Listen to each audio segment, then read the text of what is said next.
Hi, welcome back to Tiny Classroom Training. Hi, the doctor here, Don Zulu in Taos, New Mexico. And I'm Artie Nathan, the HR guy here in Las Vegas.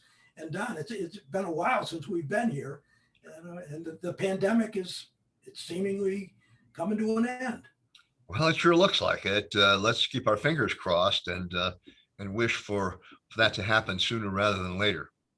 So, uh, with that, we're going to again shift our focus to best practices in management and supervision, and start talking about general leadership and effectiveness in business. And it's time to relaunch into that realm because as we all know, as the pandemic begins to recede, the reality of leadership and management is going to resurface as something very important, but with an interesting twist, isn't it, Artie?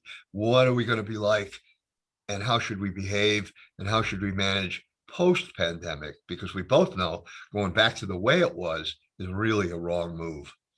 And I think that's an easy segue into the fact that managers and companies were encouraged throughout this last 15 months to be overly empathetic, to be dealing with employee issues of well being and general health, things that they probably didn't have to do before or weren't allowed to do. And that's something I believe that employees are going to expect in this post pandemic period. I think you're absolutely right, but not only expect, but require. We've learned empathy and emotional intelligence and psychological safety have been present in the dialogue about effective management and corporate culture for a long time. But as you said the other day in a conversation we had, nobody really paid attention to it.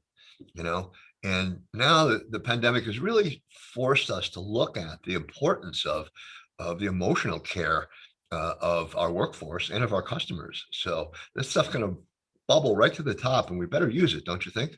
I do. Managers in the past sort of had the attitude that if you got a problem, leave it at the door. Yeah. Come in here, we want you 100% ready to go to work and to be effective. And if there was a problem with uh, well being, more often than not, companies encourage their managers to refer that to the employee assistance program, since that was sort of out of their realm. Yeah. But today, I think managers have to get more actively involved in that. And that's where emotional intelligence really comes to the fore. It does, and it sort of puts to the blade the idea of if you have a problem, leave it at the door. I mean, supposing one of your children was very, very sick and you had to go to work. How in the world do you leave that at the door? You can't. And most of the problems that we experience as human beings that have any oomph in our life, you don't leave at the door. You just try to put them in a corner and manage them while you're at work.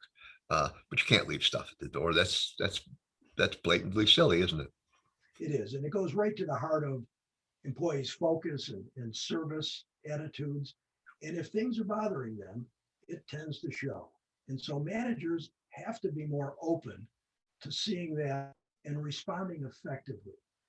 I guess it also means that managers have to be aware of their own emotions and their own issues and deal with those openly with their employees, which will again encourage employees to be open about it with them.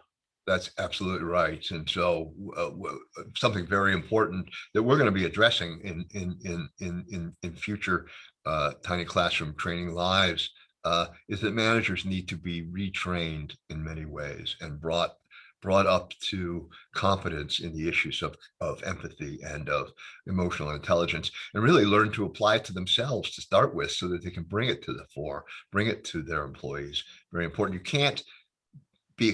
cannot deliver an effective behavior, if you will, if you don't understand it yourself. Otherwise, it's a pretend, and the employers will see right through it, won't they? Yes, they will. And since many companies have adopted servant leadership as a style that they encourage their managers to use, I think this is just another component of that, of making sure you take care of employees, that you listen to employees, that you're open and encouraging them to be open with you. And this is not something that managers are going to be used to or comfortable with initially. And so I think they've got to go out and learn more about it. Fortunately, there's a lot of stuff on the internet about this. You and I talk about it in many different forums because we know its importance.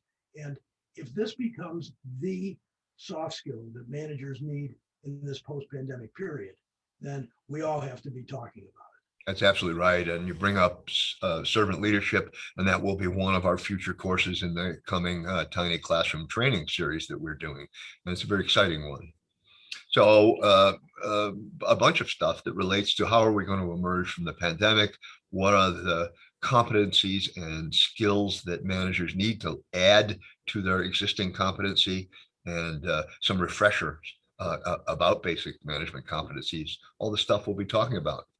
Yeah, we're going to focus on this in the future in these live chats. And we thank you for being here today. We look forward to seeing you again soon. Thanks. See you soon.